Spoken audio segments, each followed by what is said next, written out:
Chief justice of India DY Chandrachud को त्वरित दखल देना पड़ेगा, स्वतः संज्ञान लेना पड़ेगा, क्योंकि डेटा संरक्षण के नाम पर और भारतीय न्याय संहिता में बदलाव के नाम पर प्रधानमंत्री नरेंद्र मोदी की सरकार की जो नई पेशकश आने वाली है या लाई जा रही है, उसके नाम पर जो कुछ किया जा रहा है दोस्तों, उसके जरिए कहीं ना कहीं पत्रकारों के अधिकारों को कुचला जा रहा है। वो पत्रकार जो सत्ता से सवाल करते हैं, वो पत्रकार जो सही मायने में पत्रकारिता कर रहे हैं, किस तरह के बदलाव किए जा रहे हैं वो मैं आपको बतलाऊंगा दोस्तों। और वो बदलाव बहुत शॉकिंग है और बहुत जरूरी हो जाता है कि chief justice of India DY Chandrachud, जो इस देश में न्यायपालिका की तरफ से, सुप्रीम कोर्ट की तरफ से सबसे बड़ी उम्मीद है, इस पर दखल दें। मैं आपको बतलाऊंगा दोस्तों किस तरह से सूचना के अधिकार को अब कुचला जा रहा है। भारतीय न्याय संहिता में जिस तरह के बदलाव किए जा रहे हैं या बदलाव लाए जा रहे हैं, पत्रकारों को कुचला जा रहा है। न सिर्फ पत्रकारों को कुचला जा रहा है, बल्कि उन पर कड़ी कार्रवाई करने की जमीन भी तैयार की जा रही है। वो सब मैं आपको बतलाने वाला हूं, मगर मैं आपसे एक सवाल पूछना चाहता हूं। कल को अगर प्रधानमंत्री नरेंद्र मोदी संसद में खड़े होकर अनर्गल बयान देंगे, अनाप शनाप बातें कहेंगे जिसका तथ्यों से दूर दूर तक कोई नाता नहीं है, और अगर पत्रकार उसको लेकर फैक्ट चेक करेगा, यानी कि प्रधानमंत्री को सच का आईना दिखाएगा, तब क्या सरकार उस पर भी एक्शन लेगी? मैं आपसे ऐसा क्यों कह रहा हूं, समझिए दोस्तों।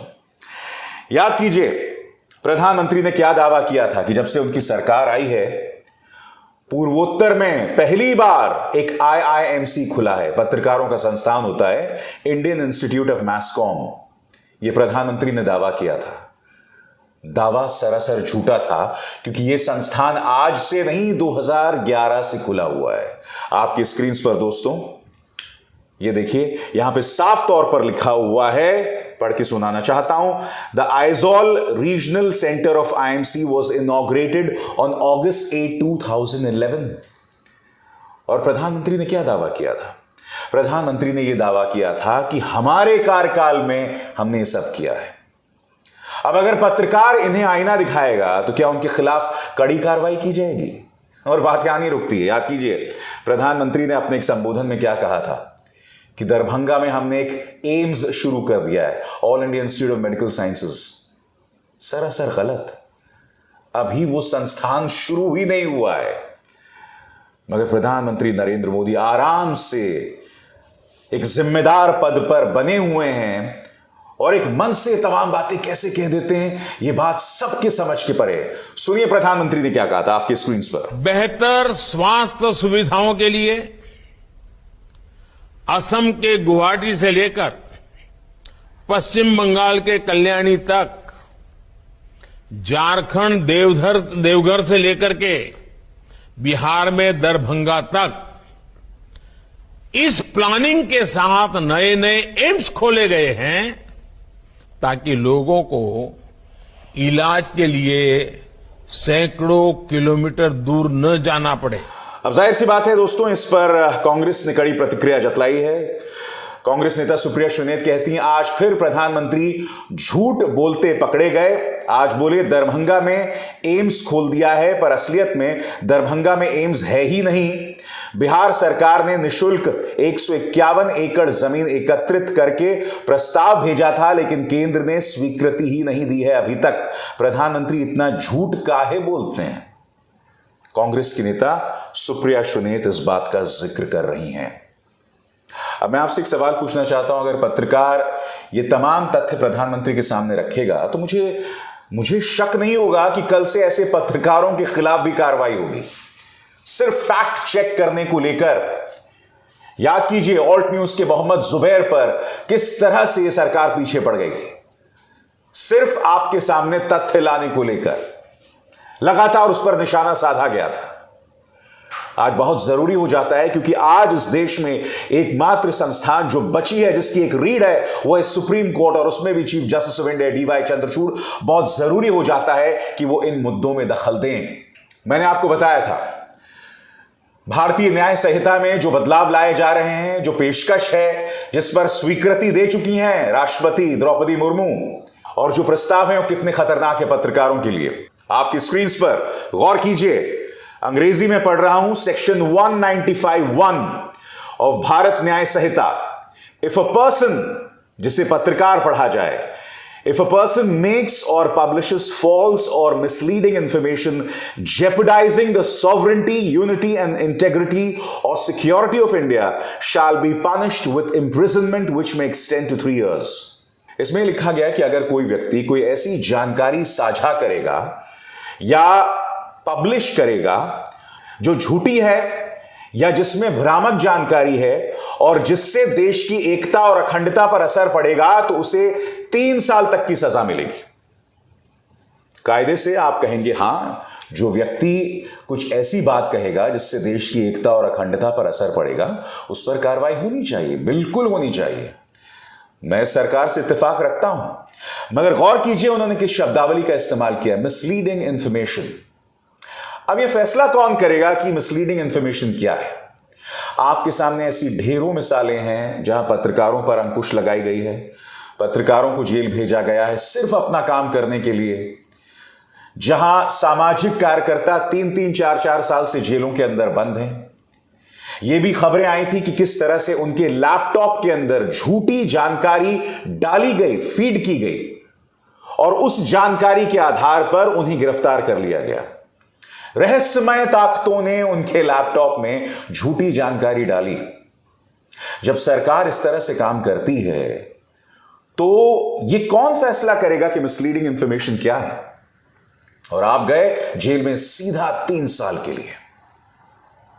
ऐसे में अगर मोदी सरकार यह प्रावधान ला रही है तो क्या उसका विरोध नहीं होना चाहिए? यह अपने आप में बहुत अहम बात है दोस्तों। इसका विरोध बहुत जरूरी हो जाता है, क्योंकि अगर इसका विरोध नहीं किया जाएगा तो हर वो पत्रकार जो सत्ता से सवाल करता है उस पर अंकुश डाला जाएगा। मैं आपको यह भी बतला दूं कि इस भारतीय न्याय संहिता में कई ऐसे प्रावधान हैं जिसका स्वागत किया जाना चाहिए। इसमें जो लोग समाज के अंदर असंतोष फैलाते हैं, अराजकता फैलाते हैं, उनके खिलाफ भी कड़ी कार्रवाई की बात है। मगर मैं आपसे एक सवाल पूछना चाहता हूं, ऐसे कई पत्रकार हैं जिनके खिलाफ पुलिस केसेस दर्ज हैं। सुदर्शन न्यूज का यह संपादक, इसने तो यह तक कह दिया था कि हरियाणा के नूह में गुजरात मॉडल 2002 लागू करने की जरूरत है। इसका एक पत्रकार गिरफ्तार भी हुआ था हरियाणा पुलिस द्वारा भ्रामक जानकारी को लेकर। इस पर कोई कार्रवाई नहीं हुई। इसके अलावा यह मत भूलिए कि न्यूज 18 का यह पत्रकार, इसके खिलाफ केस दर्ज है झूठ बोलने को लेकर। और वो झूठ क्या था? वो झूठ ये था कि जहांगीरपुरी में जो बुलडोजर चलाया गया उसके बदले में अलवर में बुलडोजर चलाया गया, जबकि अलवर की घटना जहांगीरपुरी से पहले हुई थी। इसके खिलाफ बाकायदा केस है और ये व्यक्ति अब भी नहीं सुधरा है, क्योंकि ये परमानेंट सॉल्यूशन, फाइनल सॉल्यूशन की बात करता है। वो भाषा जो नाजियों ने यहूदियों के खिलाफ की थी। यह व्यक्ति आज भी भड़काऊ कार्यक्रम करता है। इसके जैसे कई पत्रकार हैं जो प्राइम टाइम में यही जहर परोस रहे हैं। बड़ा सवाल यह कि क्या भारतीय न्याय संहिता इस तरह के दंगेबाज पत्रकारों के खिलाफ कोई कार्रवाई करेगी? मैं दावे के साथ कह सकता हूं, ऐसा नहीं होगा। और मैं आपको बतलाना चाहता हूं दोस्तों, सिर्फ भारतीय न्याय संहिता चिंताजनक बात नहीं है। Chief justice of India DY Chandrachud को दखल देना पड़ेगा डेटा प्रोटेक्शन बिल के नाम पर जो सरकार ला रही है, उसमें भी दखल देना पड़ेगा। आप जानते हैं इसका सबसे शॉकिंग प्रावधान क्या है? स्क्रोल के इस आर्टिकल के मुताबिक, और इस पर गौर कीजिएगा, इसमें लिखा हुआ है कि हर वो पत्रकार जो रिपोर्टिंग करता है, अगर उससे कहा जाएगा, उससे मांग की जाएगी, तो उसे अपना सोर्स बतलाना पड़ेगा, उसे अपना सूत्र बतलाना पड़ेगा। दोस्तों, आज की तारीख में ऐसे कई पत्रकार हैं जो आज भी हिम्मत करके सरकार की नीतियों को एक्सपोज करते हुए खबरें करते हैं। अब डेटा प्रोटेक्शन बिल में और डेटा प्रोटेक्शन बिल के नाम पर यह कहा जा रहा है कि आपको अपना सोर्स बताना पड़ेगा। कई बार वो सोर्स सामने नहीं आना चाहते हैं। कई ऐसे विसल ब्लोअर्स होते हैं जो सत्ता के अंदर, सरकार के अंदर जो अनाप शनाप चीजें चल रही होती हैं उसे एक्सपोज करना चाहते हैं, मगर सामने नहीं आना चाहते हैं, क्योंकि उनका परिवार होता है या फिर वो सरकार के अंदर काम कर रहे होते हैं। अब इस नए डेटा प्रोटेक्शन बिल के नाम पर आपको अपना सोर्स सामने लाना पड़ेगा, जो अपने आप में बहुत ज्यादा शॉकिंग है। ये लोकतंत्र के खिलाफ है। सरकार ऐसा बिल्कुल नहीं कर सकती। और बात यहां नहीं रुकती दोस्तों, आप क्लॉज 36 पर गौर कीजिए। अंग्रेजी में पढ़ना चाहता हूं, फिर मैं उसका हिंदी में अनुवाद करूंगा। Among the sources of concern is clause 36 of the bill which says that the union government can ask any data fiduciary to furnish any such information as it may call for. जो लोग data के साथ deal करते हैं, जिनका काम आंकड़ों का होता है, सरकार अगर उनसे कहेगी तो आपको कोई भी जानकारी सरकार आपसे मांगेगी, आपको बतलाना पड़ेगा। अब दोस्तों, इसे लागू कीजिए पत्रकारों और मीडिया संस्थानों पर। मीडिया के अंदर भी दोस्तों पत्रकारों को कई डेटा, कई अनाम सूत्रों से मिलते हैं, कई विसल ब्लोअर्स से मिलते हैं। सरकार यह चाहती है कि आप जो एक डेटा फिड्यूशियरी हैं या जो आंकड़ों के साथ डील करता है, आप अपना सूत्र बताएं। यानी कि एक तरह से पत्रकारों के हाथ पांव काटने का पूरा इंतजाम यह सरकार कर रही है। मैं आपसे सवाल पूछना चाहता हूं कि क्या स्वतंत्र पत्रकारिता के लिए सही है? इसीलिए मैंने कार्यक्रम की शुरुआत में कहा, बहुत जरूरी हो जाता है chief justice of India DY Chandrachud इस मामले में दखल दें। RTI सूचना का अधिकार, जो पिछले 1 दशक से ज्यादा इस आम इंसान के हाथ का सबसे मजबूत हथियार था, उसे कमजोर किया जा रहा है। सामाजिक कार्यकर्ता अंजलि भारद्वाज क्या कह रही हैं, सुनिए उनकी बात, फिर मैं चर्चा करता हूं। सुनिए। सरकार एक बार फिर से सूचना के अधिकार कानून को संशोधित करने जा रही है, डेटा संरक्षण यानी कि डेटा प्रोटेक्शन कानून के जरिए से। अब ये कानून कह रहा है कि सूचना के अधिकार के धारा 8 को संशोधित कर दिया जाएगा, जिससे कि लोगों की तमाम निजी सूचना जो है सूचना के अधिकार के कानून के दायरे से बाहर निकाल दी जाएंगी।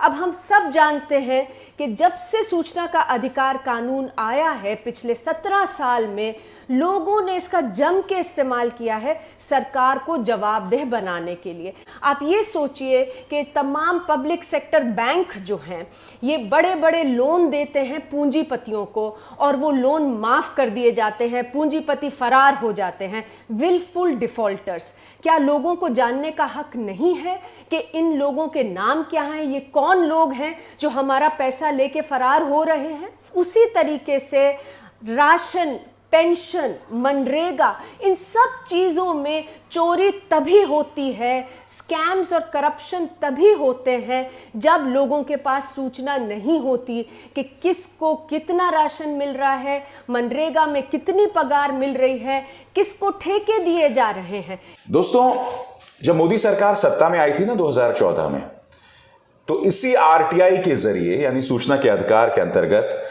कई लोगों ने उस वक्त की सरकार को एक्सपोज किया था। मंत्रालयों में क्या गड़बड़ जाला है, उसको लेकर एक्सपोज किया था। और याद है लोकपाल बिल, अन्ना हजारे, कितना बवाल हुआ था रामलीला मैदान में। अब उस लोकपाल बिल की कौन बात करता है? कहां है वो लोकपाल बिल?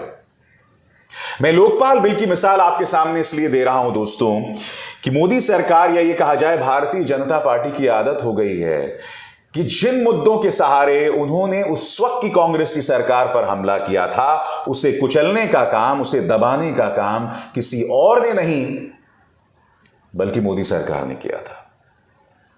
मैं नहीं भूला हूं प्रधानमंत्री नरेंद्र मोदी का ABP न्यूज को दिया गया इंटरव्यू 2014 से पहले। भाई, पत्रकारों को बहुत हिम्मत से बात करनी चाहिए, पत्रकारों को मुझसे भी सवाल करना चाहिए। हाँ, तमाम बातें इस तरह से प्रधानमंत्री ने कही थी ABP न्यूज को। और अगर पत्रकार जो हैं कठिन सवाल नहीं करेंगे तो भाई वो पत्रकार किस बात के हैं? ये तमाम बातें उन्होंने कही थी। पिछले 9 साल में अगर इस सरकार की एक उपलब्धि है तो वो ये है कि पत्रकारों के अधिकारों को दबाओ, उन्हें कुचलो। दोस्तों, कल ट्विटर में कुछ 2 रुपल्ली ट्रोल्स एक ट्रेंड चला रहे थे, अभिसार शर्मा को गिरफ्तार करो, उस पर NSA नेशनल सिक्योरिटी एक्ट लगाओ। और तस्वीर में न सिर्फ मैं था बल्कि अजीत अंजुम थे, साक्षी जोशी थी, पुण्य प्रसून वाजपेयी थे और रवीश कुमार थे। यह कहा जा रहा था कि ये चाइनीज एजेंट हैं, चीन से पैसा आता है, देश के गद्दार हैं, फलाना ढमकाना। उन दो रुपल्ली ट्रोल्स का जवाब देना मैं वाजिब नहीं समझता हूं, क्योंकि उनमें से एक ऐसा बंदा भी था जिसे भारतीय जनता पार्टी ने धक्के मार के बाहर निकाल दिया था आईटी सेल से, और फिर उसने तुरंत अपने ट्विटर हैंडल से बीजेपी हटा दिया था। फिर शायद वो वापस आ गया था जिस भी तरीके से। कहने का अर्थ यह है कि एक तरफ तो सरकार ये तमाम चीजें कर रही है, दूसरी तरफ समानांतर तौर पर पत्रकारों पर निशाना साधा जा रहा है। दोस्तों, न्यूज क्लिक के मामले में और जो आरोप मुझ पर लगाए गए हैं, आप जानते हैं मैं बाकायदा एक शो कर चुका हूं, अपने तथ्य आपको बतला चुका हूं। मैं आपको बतला चुका हूं कि जो तमाम आरोप लगाए जा रहे हैं वो कितने झूठे हैं। मेरे बारे में क्या कहा जा रहा है कि नेविल रॉय सिंघम के जरिए जो चाइनीज एजेंट है अभिसार शर्मा को 45 लाख मिले। जो न्यूज चैनल ये कचरा और ये बकवास चला रहे थे, उन्होंने आपको यह नहीं बतलाया कि 45 लाख कितने सालों में मिले। हालांकि वो आंकड़ा भी गलत है, क्योंकि मैंने आपको बतलाया था कि पिछले एक साल में मुझे न्यूज क्लिक से 28 लाख एक साल में मिले, और उसके साथ यूट्यूब से जो उनका रेवेन्यू या राजस्व आता है उसका एक छोटा सा हिस्सा मुझे मिलता है। यानी न्यूज क्लिक की तरफ से मुझे पिछले एक साल में 28 लाख रुपए मिले। और मैंने आपको यह भी बतलाया था कि जब मेरा पहला साल था न्यूज क्लिक के साथ, तो मुझे एक महीने में 1,60,000 मिलते थे। अब 1,60,000 गुना 12 कर लो। ये लोग इतने बदमाश है दोस्तों, आपको ये नहीं बता रहे हैं कि उस 45 लाख का क्या मतलब है। मैं फिर आपसे सवाल पूछना चाहता हूं, 28 लाख रुपए अगर मुझे एक साल में मिल रहे हैं तो क्या ये इतना खतरनाक आंकड़ा है? और सबसे बड़ी बात, न्यूज क्लिक के लिए किए गए मेरा एक भी कार्यक्रम बतलाइए जिसमें मैंने चाइनीज एजेंडे को आगे किया हो। एक भी कार्यक्रम बता दीजिए, चुनौती दे रहा हूं ना। और ये लोग इतने कायर हैं, इतने नाकारा हैं, ये लोग दूसरे संस्थानों के लिए जो मैंने चाइना के बारे में कार्यक्रम किया है वो सामने रख रहे हैं। चलो मान लिया, मगर उन कार्यक्रमों में भी बतला दीजिए मैंने कहां भारत के मान के साथ समझौता किया है या भारत को नुकसान पहुंचाया। मैं तो यही कह रहा हूं ना, प्रधानमंत्री चीन को लाल आंख दिखाओ। मैं तो यही कह रहा हूं ना कि प्रधानमंत्री जी चीन पर मुंह खोलिए।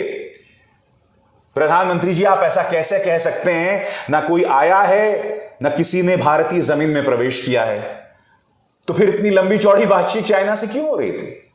क्या यह हकीकत नहीं है कि जिन इलाकों में हमारे सैनिक फिंगर 7, फिंगर 8 गालवान घाटी में बहुत आसानी से गश्त लगा सकते थे, अब नहीं लगा सकते हैं, क्योंकि उन इलाकों पर अब चाइना बना हुआ है। क्या यह हकीकत नहीं है? बताइए बताइए, इन तथ्यों से कैसे भागना? और जो पत्रकार इन तथ्यों को लेकर आपके सामने हकीकत लाते हैं, उन्हें गिरफ्तार करने की बात की जाती है। जैसे मैंने कहा, उन दो रुपल्ली ट्रोल्स की मुझे बिल्कुल भी परवाह नहीं है। मुझे चिंता है डेटा प्रोटेक्शन बिल के नाम पर आरटीआई को जिस तरह से रौंधा जा रहा है, और भारतीय न्याय संहिता में जो पेशकश की जा रही है सेक्शन 195 के अंतर्गत, ये तमाम चीजें जो लाई जा रही हैं, उसका मकसद सिर्फ एक है, स्वतंत्र पत्रकारों को कुचला जाए। जो पत्रकार सही मायने में अपना काम कर रहे हैं उन्हें रौंदा जाए। सरकार के पास यह अधिकार होगा, और बहुत जरूरी हो जाता है कि chief justice of India DY Chandrachud इस मामले में दखल दें। अभिसार शर्मा को दीजिए इजाजत। नमस्कार। स्वतंत्र और आजाद पत्रकारिता का समर्थन कीजिए, सच में मेरा साथी बनिए। बहुत आसान है दोस्तों, इस ज्वाइन बटन को दबाइए और आपके सामने आएंगे ये 3 विकल्प, इनमें से एक चुनिए और सच के इस सफर में मेरा साथी बनिए।